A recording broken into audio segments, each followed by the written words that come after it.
Hello and welcome to the Freakish Lemon video podcast. I am your host, Freakish Lemon. I go by Adrian and I use masculine pronouns. Welcome any new viewers. Thank you so much for clicking on whatever you clicked on to get here, and welcome back any returning viewers. Thank you so much for following along with what I do. This is a Crafty Things type podcast coming to you from the Northwest Hills of Connecticut. And show notes and I've already forgotten how this intro goes. It's been 3 weeks. Show notes for this episode and all episodes can be found at freakishlemon.com. We have a group on Ravelry. Just search Freakish Lemon in the Groups tab and you will find us. You can follow me as Freakish Lemon at all the fun places like Twitter, Tumblr, Instagram, and Ravelry. And all the links to all these things will be in the down bar here on YouTube. And if you are here on YouTube, please consider hitting that subscribe button so you can follow along with these videos as I post them. If that's something you're into, it's up to you. I'm filming this on Sunday, January 7th, 2018. I desperately need a haircut, and I'm in my pajamas because that's how we're gonna roll this episode. It wasn't gonna get done if I had to put on real clothes. And we're gonna start this podcast out with a pretty big chunk of podcast stuff. We got lots of stuff. First thing we're gonna talk about is the 2017 Blanket Make-Along, which wrapped up at the end of 2017. I closed the thread this morning, so if you snuck in an extra picture in there, that did count because who needs rules? And it was a really successful make-along. So before I say anything more about it, let's go over the final quarter prize winners. I used random.org to pull those prizes this morning. So first prize is a Ravelry pattern up to the value of $10 US. The last one of those to go, which is going to go to post 378, Philippa MC, our prolific blanket maker, Philippa. So congrats, Philippa. Just shoot me a message and I will get you in contact with the user who has donated that pattern purchase and get you guys in contact. So again, that's post 378, Philippa MC, Philippa. And then prize package number 1 of the physical prize packages is, I'm not taking them out of the bags because otherwise I will lose my mind right now. It's this prize package. It includes these 100 Ravens yarn poppers, this Araucania Huasco yarn, and a DPN cozy thingy. And that is going to post 76, Auntie Nana NZ, Megan, who I have been in contact with before, I believe. But Megan, shoot me a message on Ravelry telling me that you're a Blanket Make-Along prize winner with your mailing address, in case I don't have it, because I'm terrible at keeping track of anything.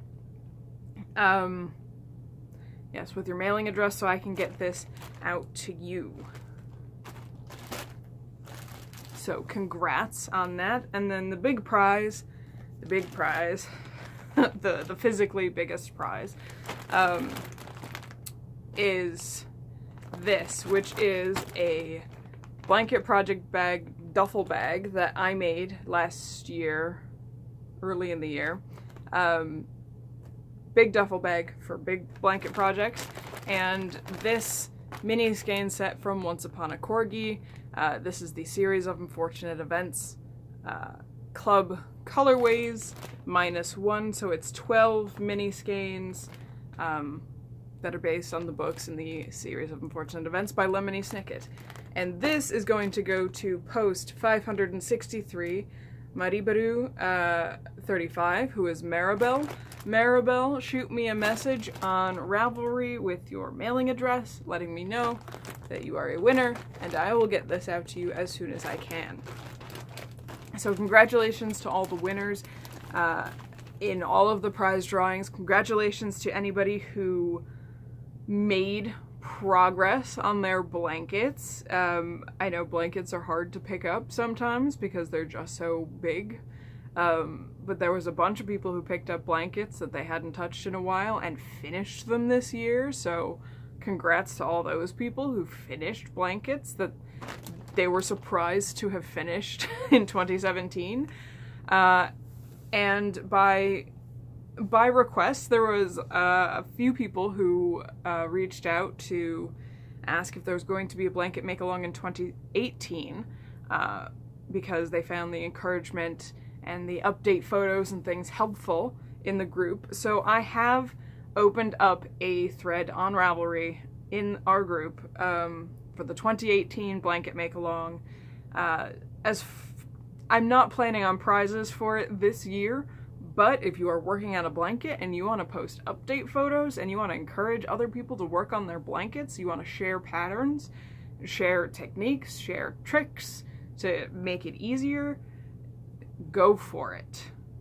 And it's any craft, any blanket you could possibly be making, come join us over there in that thread. I'll probably do a post fairly soon about the quilts I've been working on so I can get full photos of those up to show you guys. But yeah, I think it was really great to have all that encouragement, and I love making blankets, as you can tell. And yeah, so 2018 blanket make-along. I don't have a hashtag set aside for it. If you guys want to start a hashtag for it, go for it.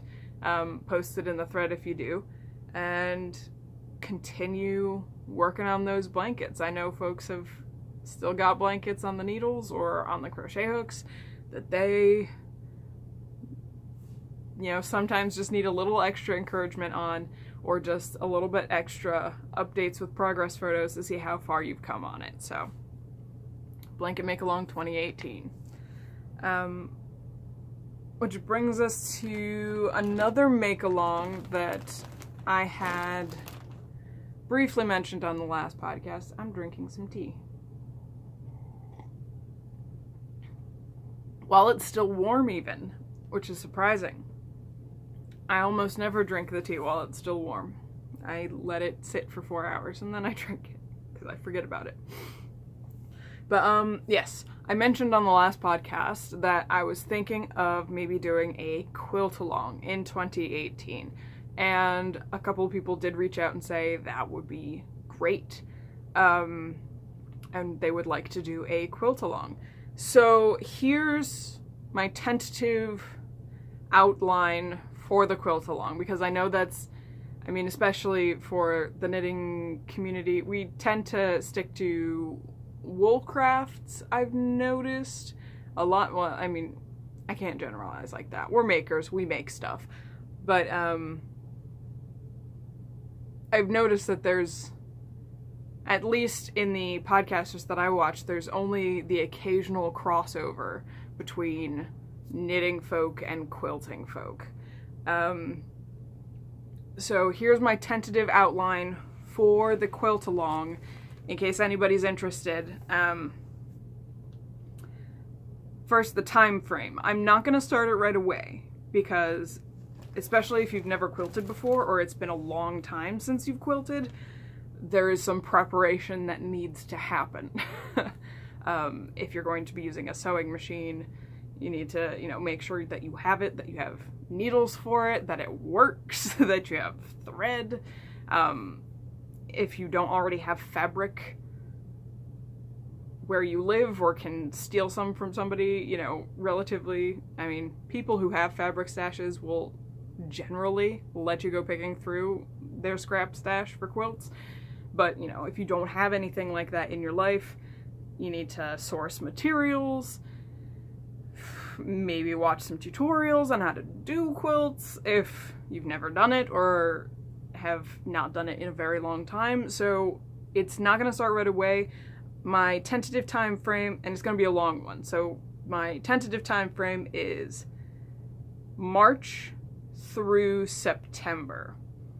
So starting March 1st up to September 30th. That's the actual quilt along. Is my time frame that I'm thinking, which gives you the rest of January and February to kind of sort out if you want to do it and gather materials. The quilt size for this make-along. I'm going to say it can be any size, except the only restriction on size is that the smallest side should be 36 inches, which is a yard, 3 feet, which is 92 centimeters. That's a fairly reasonable size. I mean, you can make a tiny baby quilt that's, 36 by 36. That would qualify. But I think anything smaller than that would kind of defeat the purpose of the quilt along. I want to do a specific, not a specific, but like a theme for the quilt along. But I didn't want to be too restrictive, so I'm thinking my theme will be half square triangles. Okay, they're super easy to make. If you're daunted, there are a million different ways to get half square triangles. There are some really easy ways to get half square triangles. The easiest, of course, being cut a bunch of squares, cut diagonally from corner to corner on your squares, and sew them together, which is what I'll be doing. But half square triangles. The entire quilt does not have to be half square triangles, but they should be a feature somewhere. I've put together a Pinterest board for... I did a quick search for half square triangles, and there's some really cool easy to assemble quilt tops that look impressive using half square triangles. So I will have that link in the show notes to that Pinterest board so you can have a look. There's some like traditional half square triangle quilts in there. There are a couple of modern half square triangle quilts in there which look really cool. There's one in particular, it has bands, it's a white and gray quilt, but it's got bands of color. So like there's a white and then a gray and then a white, but along those gray lines there's a couple of half square triangles that are arranged so they're really eye-popping. It's really cool. So I'm thinking half square triangles, good place, like a good thing that we can do that are simple, but you could get really complicated if you wanted to. There's not going to be any rules about the actual quilting techniques. You can machine sew, hand sew, hand quilt, machine quilt, long arm quilt, tie quilt. I don't care about any of that. Also no rules for how to bind the quilt or what kind of batting or any of that. I just want the quilt top to have half square triangles in there somewhere, shortest side no smaller than 36 inches. I think that would be a lot of fun to see what people come up with for quilts.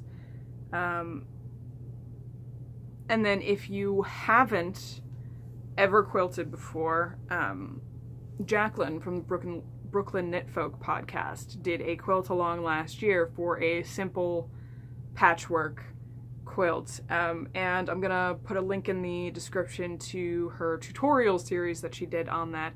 I think it's a really great series. It's broken down into pieces for what you need, what to do for each step, and if you've never quilted before, I think that's a great place to start. So that's my idea.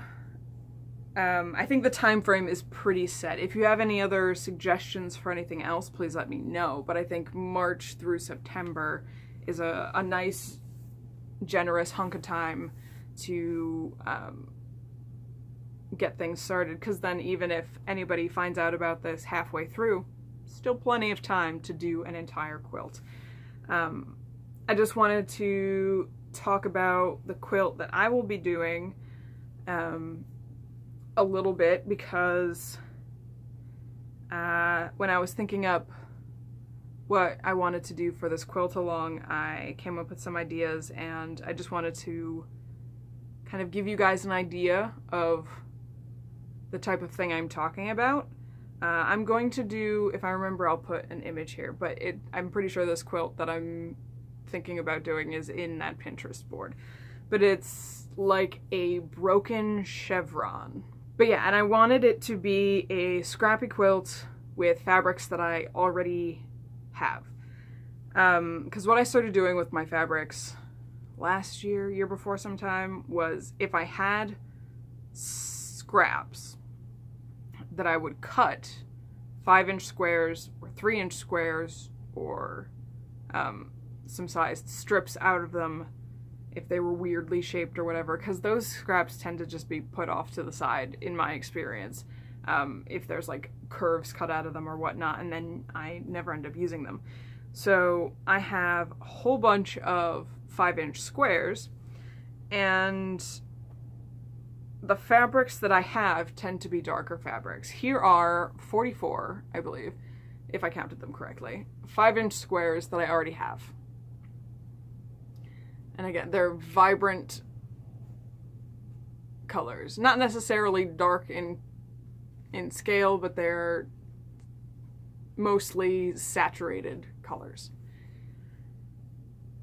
And the reason why I want to give you guys the rest of January and February is because I had to go investigate a little bit as to where I could buy white pre-cut 5-inch squares. I did buy some. These ones in the back are off-white fabric that I already had cut, but like that's it. So I didn't have enough white, and I don't really have that many whites in my fabric stash. So waited for some good coupons, went to Joann Fabrics, and got this charm pack, which is pre-cut squares. You can totally do this for your quilt. Get some pre-cut squares in these different whites. You're probably not going to be able to see the... oh, there we go. There's one of the textures. They're not solid white, which is what I wanted. So they're all slightly different, which will give some depth to the quilt. But I wanted to give you guys that extra time for January and February so that you can, one, figure out whether you're going to use fabric that you already have, or if you need to buy fabric, or what you need to do, and also pre-wash your fabric. And maybe the first cuts of your fabric. Since these were already cut into 5-inch squares, you know, cut out your squares for your half square triangles. That's totally cool too. Just don't assemble anything prior to March 1st, is, I think, a good limit to put on it. But yeah, I wanted to give you guys plenty of time to purchase any fabric if you need to, and wash your fabric before you start quilting. These 5-inch squares are no longer 5 by 5. They're 4 7/8 by 4 3/4 because they shrink a little bit in the wash. Now that's not going to be a problem for me because I'm going to slice all these diagonally in half from corner to corner. Do the same with these. Sew them together, and then we'll probably square them up before I assemble those finished squares. And since this is a scrappy quilt, these are not 5 by 5 exactly either, because I cut them and I'm not great at cutting straight lines. Quilting hides many sins. So wanted to give you guys plenty of time for that. So this is going to be a broken chevron quilt for our quilt along. And I'm very excited about it, and I hope you guys, you know, seriously consider joining, because I think it's like a really cool thing to do at least once. And then the last thing in podcast stuff, we're almost there, guys, almost there. I want to do a New Year giveaway. I still have a couple of things that Mars from the Hey Brown Berry podcast sent to the podcast. She sent this skein of Dynamics yarns, which is the company that she has with her daughter, in their Cashluxe base, which is a 3-ply fingering weight yarn in baby alpaca, silk, and cashmere in the A Tale of Two Seasons colorway. And she also sent along this stitch marker set from Cridium Handmade and these little soap samples. So that's going to be a prize package that I want to give away. I'm going to open a thread in the Ravelry group. Please go to the Ravelry group and answer the prompt in the thread to be eligible to win that. And the thread is, or not the thread, the prompt is, what do you want to accomplish in 2018? Do you have any resolutions? Are there any trips planned that you want to make sure that you're going on? Do you have any specific projects that you want to start or finish in 2018?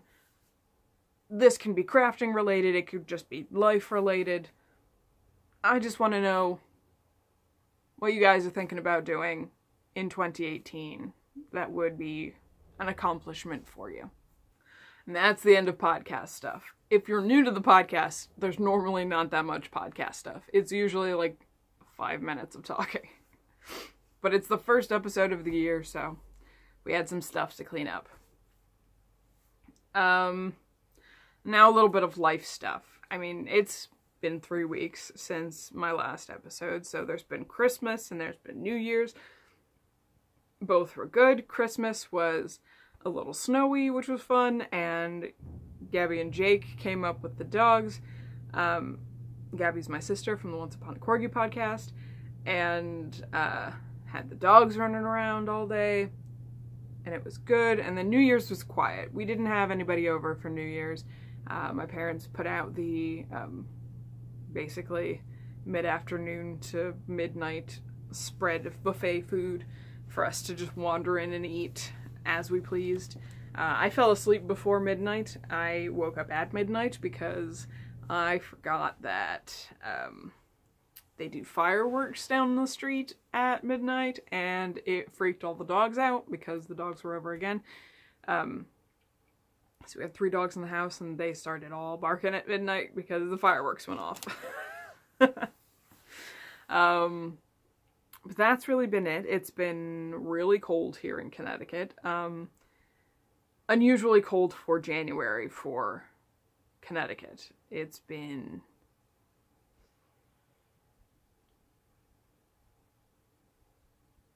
around 0 degrees Fahrenheit, dipping into the negatives with wind chills, which is usually February winter weather, and it's usually only for about a week. And we're on, I don't know, 2.5 weeks now of temperatures like that. I can tell you, Hartford did not really prepare for their pipes to freeze. There are 2 buildings on the street where the new office location is that are closed because their pipes burst. And we have half the water turned off in the building that I work in because the pipes are frozen, which has been interesting. Very interesting. But that's really it for major events. I did want to talk a little bit about declutter and organizational things. It's something that's been on my mind for the past week and a half. It's probably part of that New Year's thing where, I don't know, culturally we're like, it's a new year, we gotta change things or better ourselves or whatever.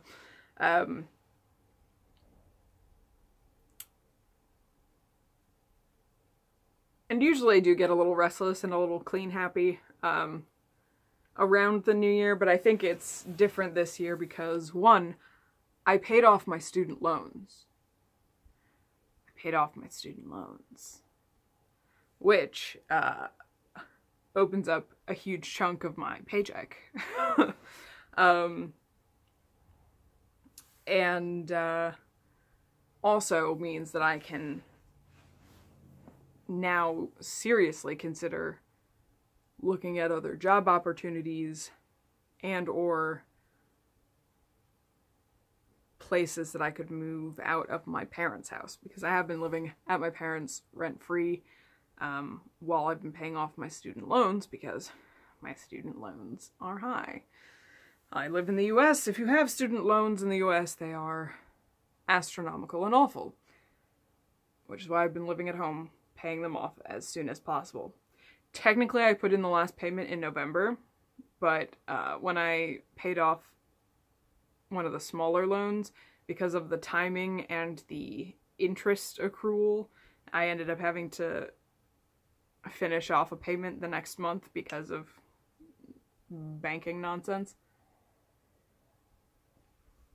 So I didn't want to say anything in November or December, just in case that happened, but haven't had a bill from First Mark, so my student loans are paid. Now I just gotta pay off the car. and then my paycheck is free, depending on where I am and what I'm doing at the time when I pay off the car. But also, because of my hand injuries, I have spent the past couple months kind of really taking a hard look at how I craft, what I craft, what I can remove from my crafting, what I want to add to my crafting, and just kind of look at prioritizing that kind of stuff. So that's really been part of the decluttering organization mindset, because I went on a Goodwill run yesterday to donate a bunch of stuff, and I got rid of a lot of craft stuff that, because I was into it at the time, I bought a lot of things, and then I fell out of love with that stuff. Like, I had a period of like 2 years where making stitch markers was something I loved to do. But then I just had a million stitch markers that were too many for me to use, and also supplies to make a million more. I don't need that many jump rings in my life. I saved a reasonable amount of jump rings, and many of them were in packages that were unopened. Find a new home, jump rings. Stuff like that. I had a phase where I was into making cards. I don't make cards. I barely send cards. There's like 3 birthdays that I remember to send a card. And then Christmas, and making Christmas cards was stressful. So I had fancy paper punchers and a huge stack of Christmas card stock, and I was never going to use that stuff. New home. So that kind of thing has been on my mind. And also I've been noticing, and I think it's been a little bit more vocal over the past year, in the knitting community there's been talk about living simply, living slowly, minimalism. They're all kind of, related things, but not quite the same type stuff happening in the knitting community, which I've been curious about because so many knitting podcasters have started mentioning it.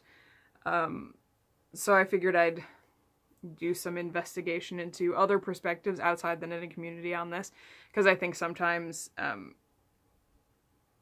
we get a little caught up in our own community stuff, and that's not a bad thing, but I think when you're making major lifestyle changes, it's good to get some extra perspectives. So I just basically did some YouTube searches for other communities working on that kind of thing, and I found a couple of folks that I've really enjoyed watching their decluttering journeys. The first one is The Messy Minimalist on YouTube. She's fantastic. Sometimes you see videos of declutterings from minimalists where they only own like 3 things and they get rid of 2 of them. The Messy Minimalist, she gives you a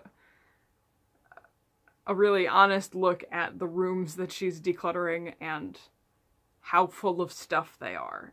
It's really fantastic to watch. And then I also watched some of the videos from How to Get Your Shit Together.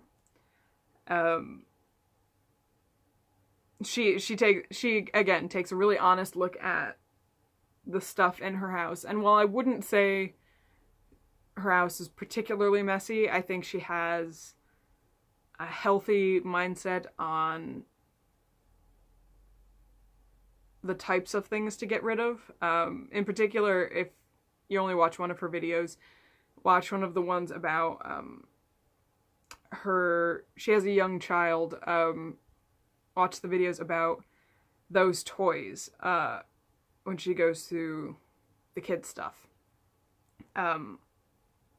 Because some of the methods for decluttering, minimalism, getting your life together, basically just get rid of things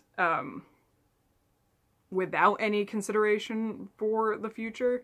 But she breaks it down into categories, like when she goes through her daughter's bookshelf, it's books that her daughter enjoys now, books that her daughter will enjoy in the next 5 years, books that her daughter will enjoy maybe a little ahead of that, and then books to donate. That's a reasonable breakdown of things so that they're out of your living room. You keep the ones that she's into now, put the other ones away. That makes sense. And then right now I'm going through a playlist on decluttering by Geeky Chic. She's I think she's one of those folks who does makeup stuff.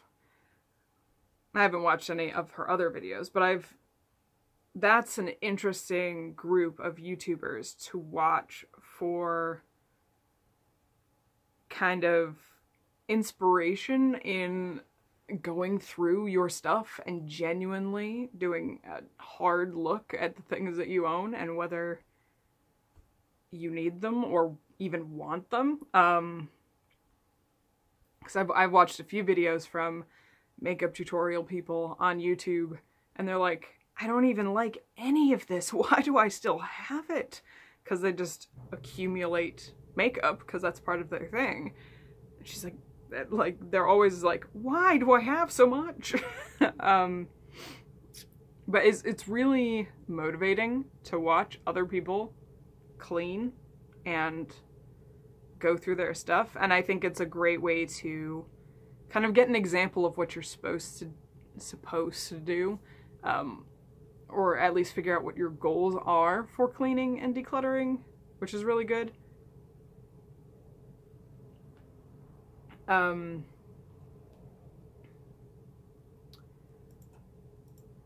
I mention in particular minimalist videos because the folks who are, well, there's goods and bads to minimalism, and sometimes they start to sound culty, because everybody's read The Life-Changing Magic of Tidying by Marie Kondo, and they just start quoting things, all of them. It's a little creepy, but I think there's ideas there that are worth considering, and I'm not a minimalist, and that's not a lifestyle that I intend on pursuing, but I'm trying to find a balance for keeping stuff that I actually want and will use. It's a very interesting thing. Drink out of the mug, stupid, and put it down away from your face. That's Podcasting 101. Oh, come on, self. Alright, but that's enough about that. If anybody wants to talk organization, decluttering, feel free to reach out because I love organizing things. And finally, we'll come up to the crafting stuff. I have one finished object, but I can't show it to you physically with my hands right here because it's currently taped to my sewing machine. But I'll put in a video here showing it to you. I made a sewing machine extension table. I've been off and on looking for an extension table for my sewing machine since kind of getting into quilting kind of end of 2016-ish era. Because it just makes it easier to quilt things when all your fabric is kind of, or at least a huge chunk of your fabric is kind of flat instead of rolling over the edge of your sewing machine. But I have been unable to find any ready-made extension tables for my Singer Talent, I think it's called. Because it's a fairly basic machine as far as sewing machines go. It's not the simplest, but it's not like a professional industrial grade sewing machine. So there's no ready-made ones, and in order to have like an acrylic nice one made, it was going to be over $100. No. So I went to the craft store after consulting a bunch of DIY tutorials on Pinterest, and I got some fairly dense foam, and I had some foam core board, and I bought some clear vinyl. Somebody was doing an awful lot of vinyl purchases recently at the Joann's that I went to because there's a lot of offcuts of vinyl. I just grabbed an offcut for about $3. Kind of lashed it all together with spray adhesive and masking tape, and voila, extension table. Works pretty well. I've been playing around with it, so that's pretty awesome. But that's the only finished object that I really have. I have plenty of works in progress to talk about. So, my weaving project. I finished the 4th strip of my weaving project. The warp is Sincere Sheep Tenacious, which is the 100% superwash merino base in the up and down button colorway, from a Kickstarter for the skein minder. It's the thing that counts the skein rescanning thing. Yeah, that's the thing. Anyway, I'm back to that Kickstarter. So I had this blue, and then some of this red is left over from the previous strip, so I just striped it in there. And then the actual weft is some hand spun by me, which is very, very old. I don't know what the fiber content is. I have so much of this weft yarn left that what I'm going to do is, I like how this weaves up. I'm going to weave myself a scarf out of my hand spun, and it'll essentially look very similar to this. I think that would be an excellent way to use up that hand spun because it weaves very well. It's not a very, I mean, it's hand spun. My hand spun is never even. So it does create interesting textures. And I think when it's, because this has already been washed and blocked, and I like how this feels. I also like having a weft that is thicker than the warp. The warp is fingering yarn, the weft is hand spun, so it's like, well, I don't really spin at a fingering weight, so it's about a sport to a light worsted. So, I'm very, very pleased with that. I'm learning a lot of stuff in this weaving project about how my yarn behaves. It's very interesting. And I did start the next panel, which I'll throw some video up here so you can see.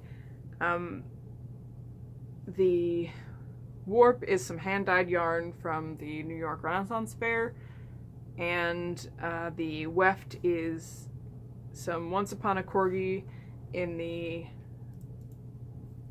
I forgot to write it down here, but I remember what it is because I texted it to Gabby to show her how it was weaving.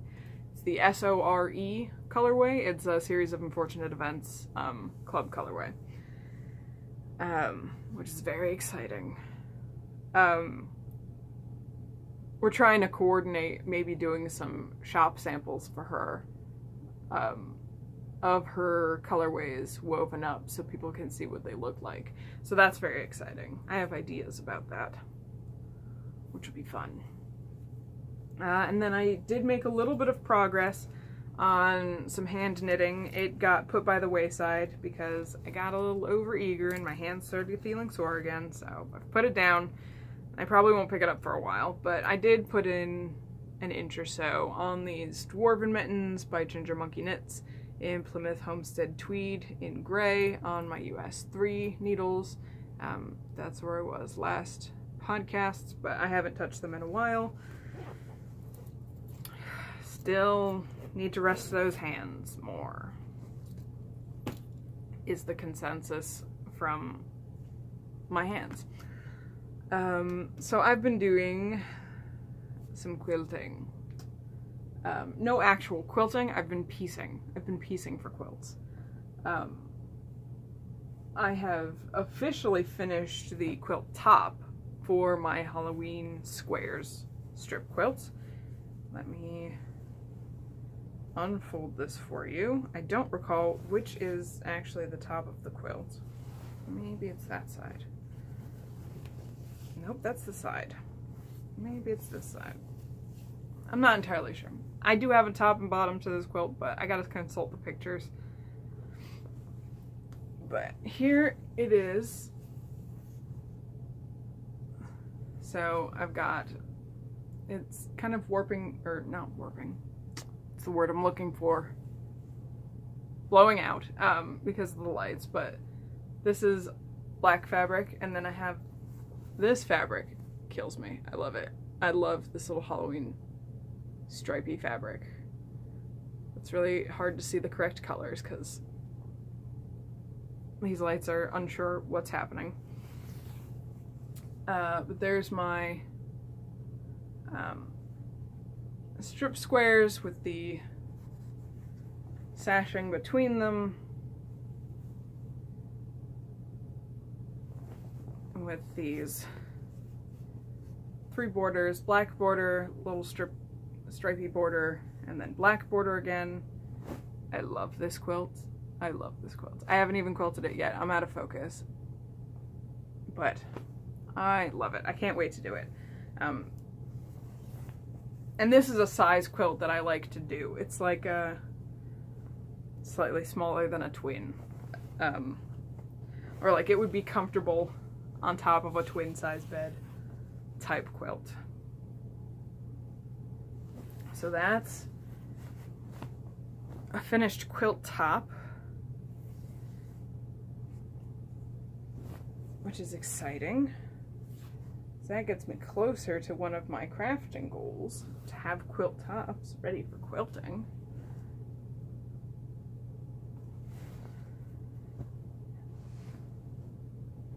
And then I've been working on 2 other quilt tops. Where to put this? Seated on the floor. I have the whole floor to throw things on, and I don't know where to put things. So I finished the piecing for the Candy Stripe Halloween quilt. This one I know where the top is because this goes on the left when you're looking at it head on. So I got quilt fuzz in my mouth. So I took that long piece of fabric where I sewed a bunch of strips together, cut them this way, and then sashed them with black fabric, and then put a sash on the top and bottom This quilt still needs borders, but I haven't figured out what I want to do for borders on this yet. And it looks the same on the bottom, so this is still in the thinky thoughts stage for what I want to do for borders, if I want to put the borders on now or if I want to add them later, because there are techniques for quilting on small home machines where you add the borders on later. Still thinking about this one, but I am pleased with how the actual candy stripes came out.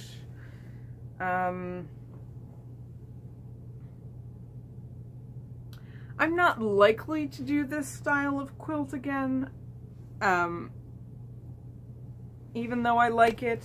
Oh, sorry, kicking the camera.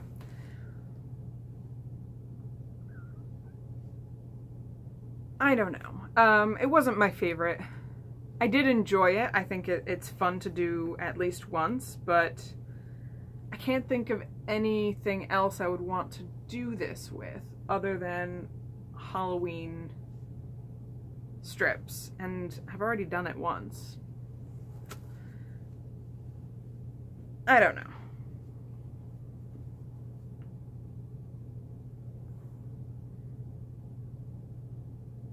I don't know. Like, I like how it looks, but I don't think I'd do it again without, you know, doing it as a gift for somebody if they wanted it or something. That kind of thing. I don't think I'd make one for myself again. But I don't know. And then I did this one. I did this one in 2 days.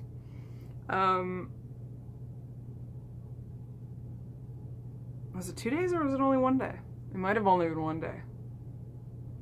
There's a video on YouTube. Let's see if I can find it and link it below. I'm not entirely sure where it is. But it's a method of strip quilting that's super fast. Let me show you the quilt first. So, again, this also needs borders, but I haven't decided what I'm gonna do. But it's lots of strips, all the same width, but different lengths. Using my own head as a quilt stand. Yeah. And it's a really fun quilt to do if you have strips of fabric pre-cut ready to go. So if you buy a couple of jelly rolls that look like they go together, or if you're like me and you just have a bunch of 2.5 inch strips cut out and also have jelly rolls that you don't know what you're ever going to do with, like, because all these blues are sparkly. They're all sparkly. What am I going to do with them? So it's a really easy quilt to make. And the lady who makes it does all the row piecing in 45 minutes. Because it starts to go really quick at the end. Because what happens is you take your strips that are all the same size and you join them on the diagonal, which you can find a million tutorials for. It's a pretty standard way to join, like, binding and strips in quilts, so that you don't get seams on top of seams.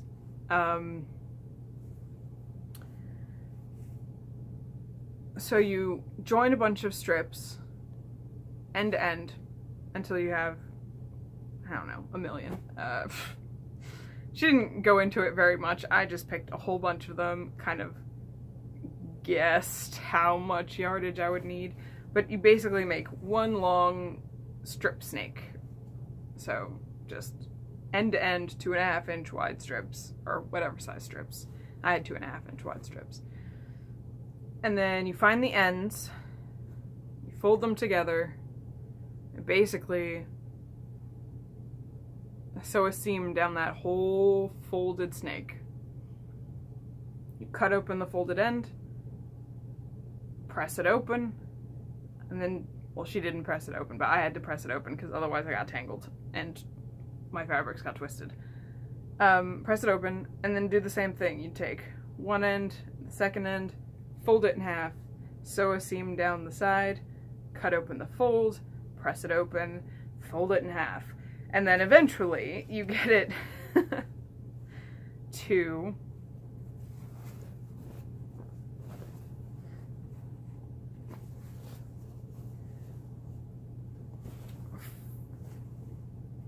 you keep doing that until you're folding it in half is like this. And then you sew a seam down and then you have a quilt. I'll see if I can find that video. I don't think I explained it very well here, but it's basically folding a really long strip in half and sewing a seam down the side of it a million times. And then I squared it up, and so I'm not sure what I'm doing with it yet. Like I said, I need to put borders on it. To kind of, I mean, I did square up the sides, but I think borders would help kind of even it out a little bit. And then I don't know how I'm gonna quilt it yet. But this will probably be the first one that I quilt properly, make a quilt sandwich quilt in 2018, unless I put it off for too long, and then it'll be my quilt along quilt. But that's a really easy quilt to do if you already have pre-cut strips. But that's fun. And then just before Christmas, I cast on a new sweater on the knitting machine. I have a Silver Reed LK150 knitting machine, and I opted to do the Tramontane sweater by Amy Herzog, which is one of her custom fit patterns. So I did the custom fit thing with a swatch from my machine, and I did the sweater back. It's a simple crew neck pullover. So I did it in this black is Classic Elite Yarns Mohawk in black. It's a sport weight, and then this is my hand spun. It's about a sport weight. I don't spin evenly. And it's a Corriedale Finn Rambouillet wool from Spinner's Hill that I spun a couple of years ago now. It was originally going to be a maple leaf shawl that I would use as like a tablecloth, but I'm making a sweater with it instead. I have not cast on the front yet because I dread doing the ribbing.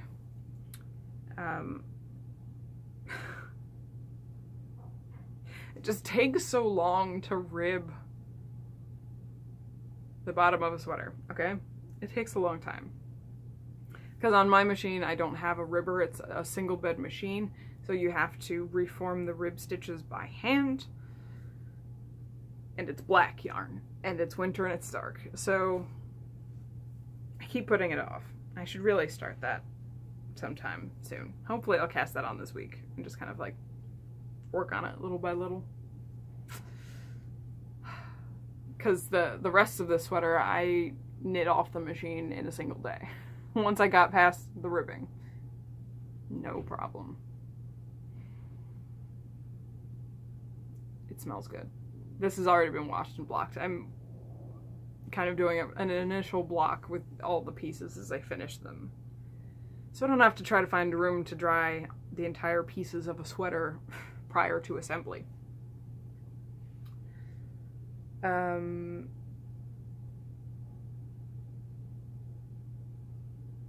Yeah, and then two more things on my list. I've been working on a lot of different things and not making headway on most of them.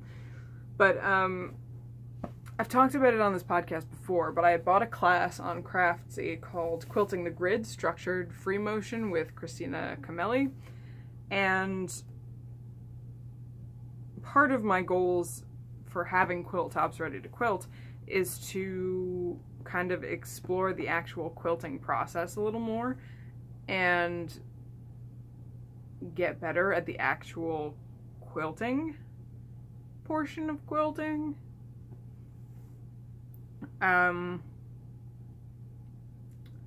So what I've done is I want to do practice with the quilting the grid method that Christina Camelli does. So what I did, I have this huge stack here of this old curtain fabric and some really thin white cotton that I've sandwiched and quilted into grids. This is an offset square grid. Got a bunch of those. I've got mostly squares because most of the things she shows are in squares. Just a straight square grid.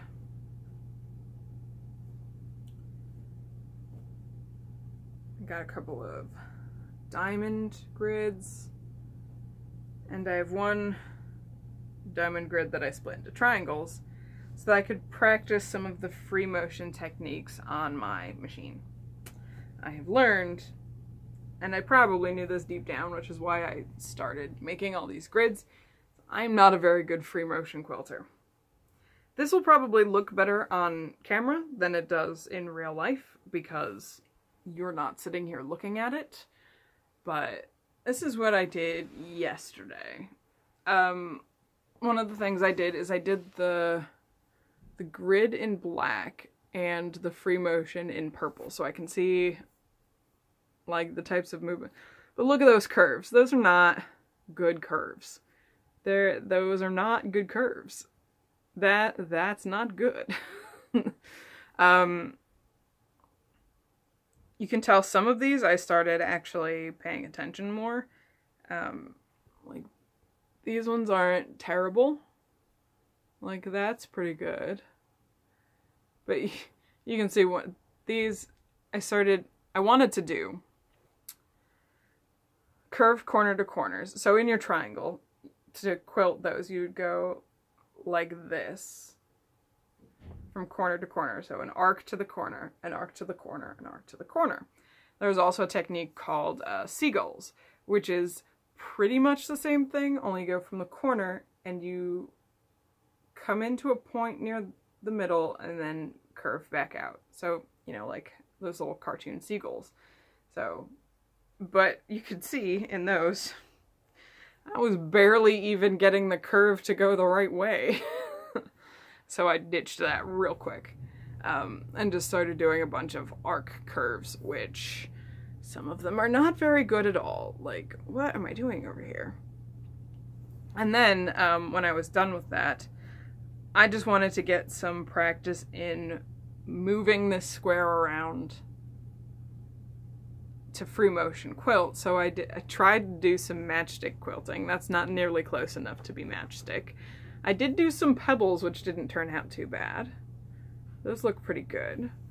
I just did some loose squiggles just to try to get some smoother lines. You can see my loops kind of have points in them in a lot of places, so like these ones turned out okay, but some of these are really pointy. And then I just did some meandering. I don't know why my meanders have points in them as well, but just did some meandering there. And then part of this exercise is I did the grids in black and the quilting in purple, and then I was using the same bobbin thread on the back.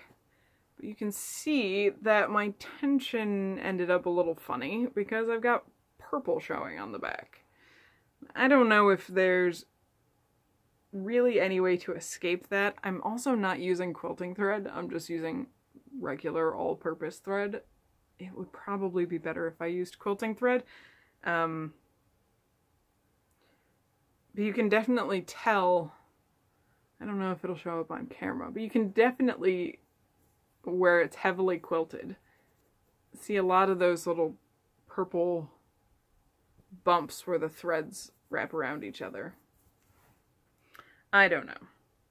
I also had a tension problem, where the tension was fine if I was moving slowly enough, but if I moved too quick, I'd break the thread.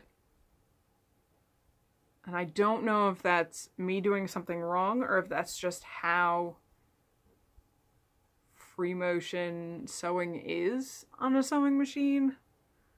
Because you don't have stitch length or anything, it's just you moving stuff around. I don't know. But clearly I need a lot more practice because that's not going to look good on anybody's quilt. But, you know, that's what these squares are for. Practice. And then I did a bunch of swatches on my knitting machine because I'm planning for future projects. So one of the swatches I did was I redid a swatch for my simple shawl shapes what's the word I'm looking for? Simple shawl shapes pattern designing. So I want to do a sort of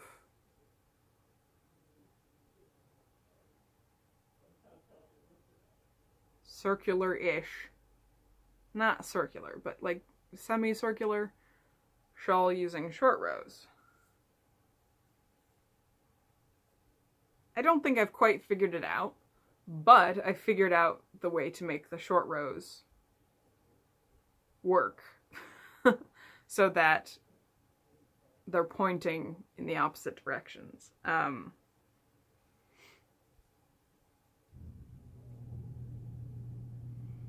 think I need to work on the rate of those short rows some more, because these are a little too squared off.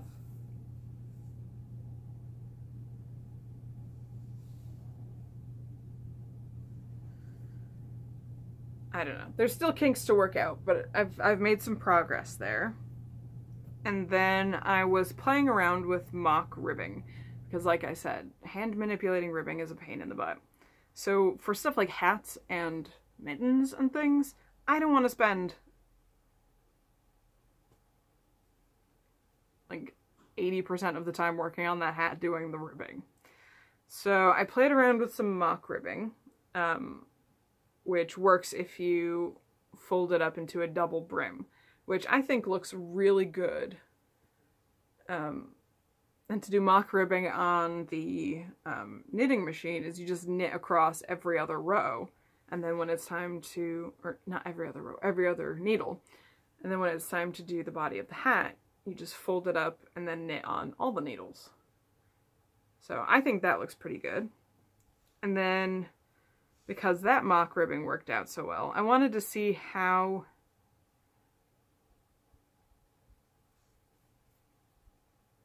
the best way to do my impending Slytherin scarf project would be, because the pattern I have for a hand knit pattern is a ribbed scarf, but I don't have a ribber for my machine, so I'm not going to hand rib that whole thing. But I don't want to do straight stockinette because straight stockinette curls. So I did mock rib, which is really just, I mean, it kind of ends up just being a very loose stockinette, but it doesn't curl as much. And then I did a straight stockinette, the same gauge on my little thingy. So this is every other needle, this is every needle, with a kind of diagonal edging. And while I like the look of that, it's not really what I'm going for my Slytherin scarf. So I'm going to try the mock rib again, but with I-cord edging. And see how that goes. Because if the I-cord edging keeps the rest of it from curling, I think I've got a solution. But if it doesn't, then I have to do some more research. And that's finally the end of works in progress. Oh my god. I had a week of vacation in there, which is why there's so much happening. Which moves us on to a little bit of new stuff. Oh, I'm out of focus. Hello. And I do have a couple of new things because Christmas did happen. And the first thing I want to talk about is causing problems back here. Is a Turbo Addy Express machine. The professional machine, which is the smaller of the Addy Express knitting machines. I have taken it out of the box, I have set it up, and I did do some swatches on it, which will be interesting. There's only one gauge on this machine, so what you see is what you get. So I threw some leftover worsted weight yarn in there. And I did a tube and just kind of cinched off one of the ends of the tubes.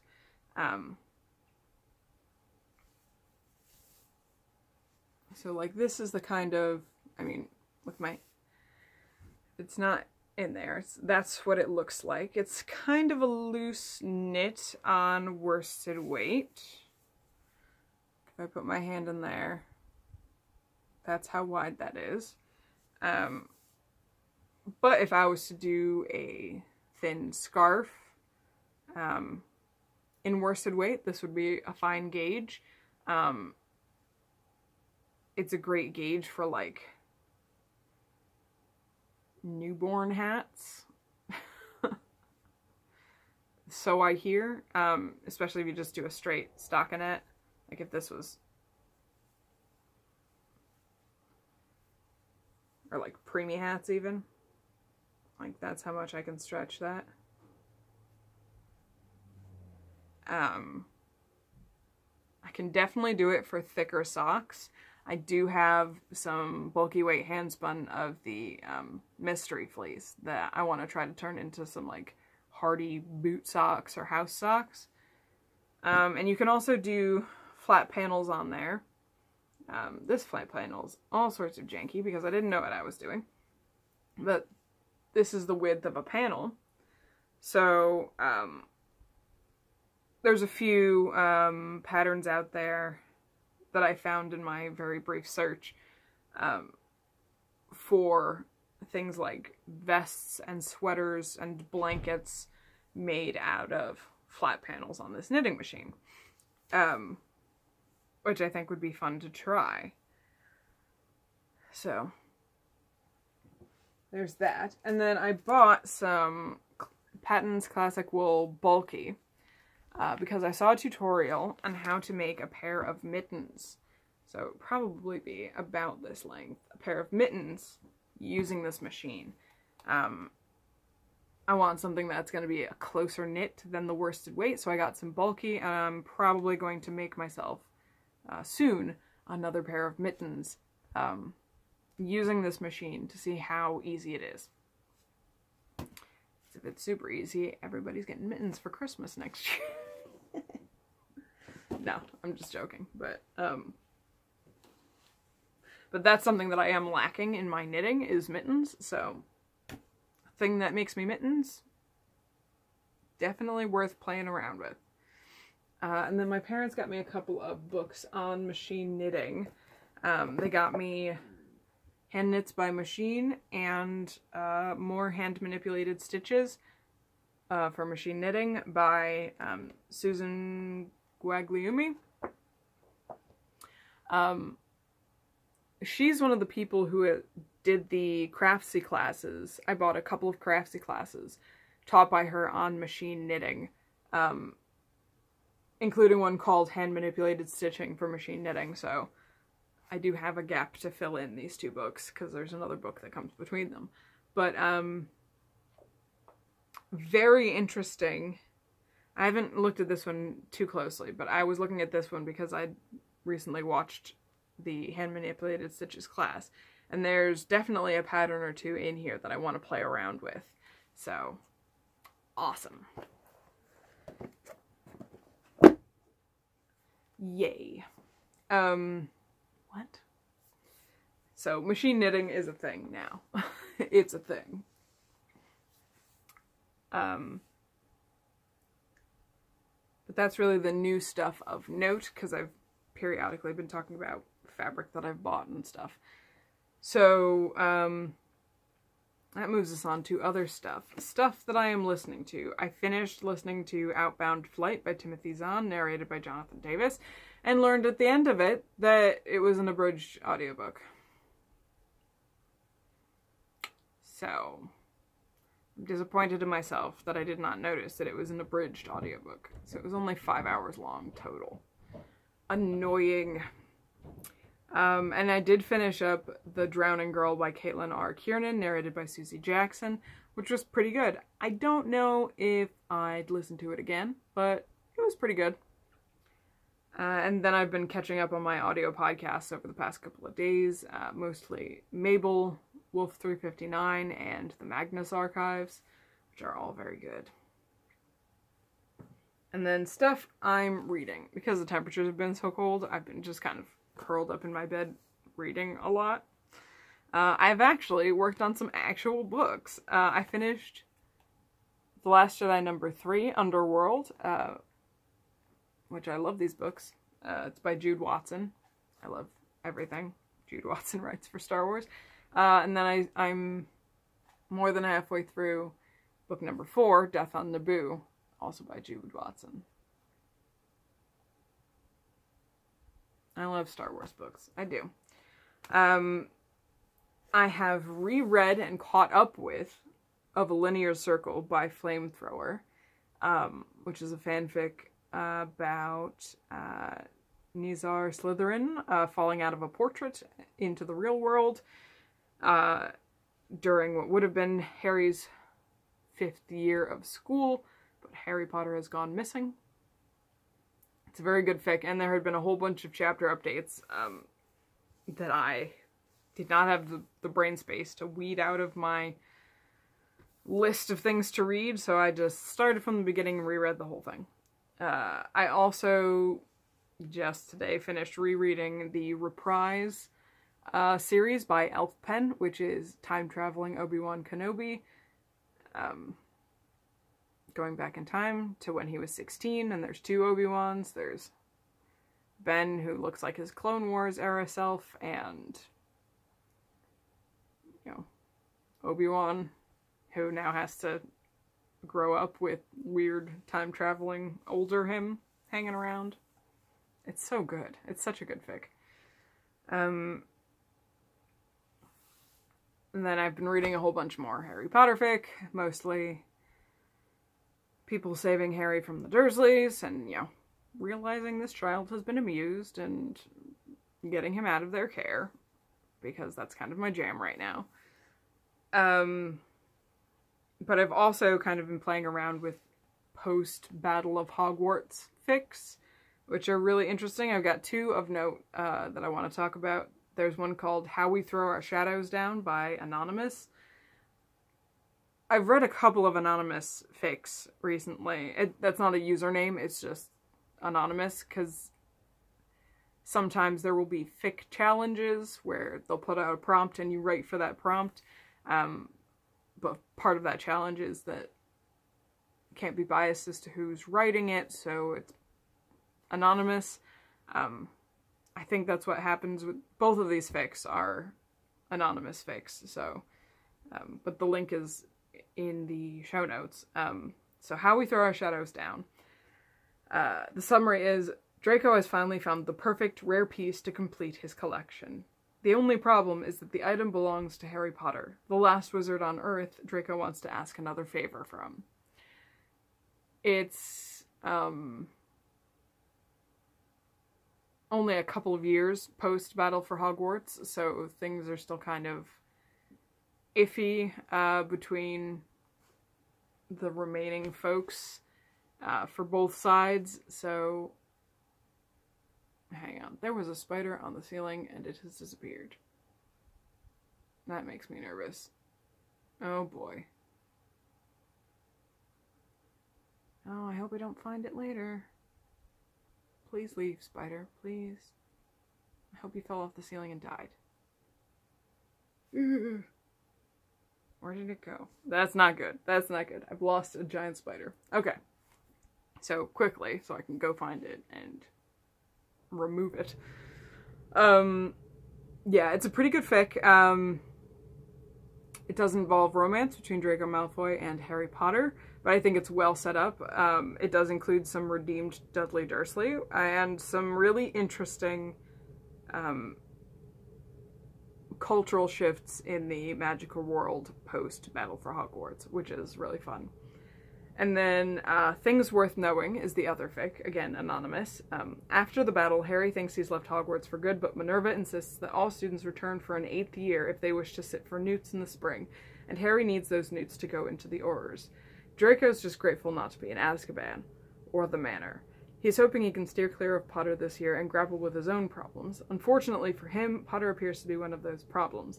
And that's not even addressing the fact that Potter's got serious issues of his own, which Draco realizes as he's forced to share an 8th year dormitory room and several classes with the Gryffindor Git. If only they could make it through the year without killing each other, it should be alright, shouldn't it? It's a really good look at trying to put your life back together after something as traumatic as the entirety of 7th year for multiple sides. There's a really good look at the kind of estranged Slytherin house and how you fix that and how you deal with people who may have been on opposite sides of a major conflict forced back into a normal environment together. It's really, really good. Again, it's another one where Draco Malfoy and Harry Potter are romantically involved, but I think it's a really good look, especially on Harry's part, trying to get back into normal life, especially since Harry has never had a normal life. He went from abuse to child soldier. There's no normal for Harry Potter, and I think it's an interesting look at trying to reach a healthy equilibrium for these kids who fought a war, basically. Plus all the things that you love about Harry Potter school years. New teachers and other teachers and first years not knowing what's happening and, you know, fun Hogwarts stuff. And that's gonna do it, because I gotta go look for that spider. So show notes and links to everything will be over at freakishlemon.com. Come join the Ravelry group. Search Freakish Lemon in the groups tab on Ravelry and you'll find us. And yep, come check out 2018 Blanket Make Long and the prompt for the giveaway for the Dynamics yarn. You can follow me as Freakish Lemon at Twitter, Tumblr, Instagram, and Ravelry. All the fun places. If I'm there as Freakish Lemon. And links to those things will be in the down bar here on YouTube. And if you want to follow along with what I'm doing, consider hitting that subscribe button. And that's gonna do it.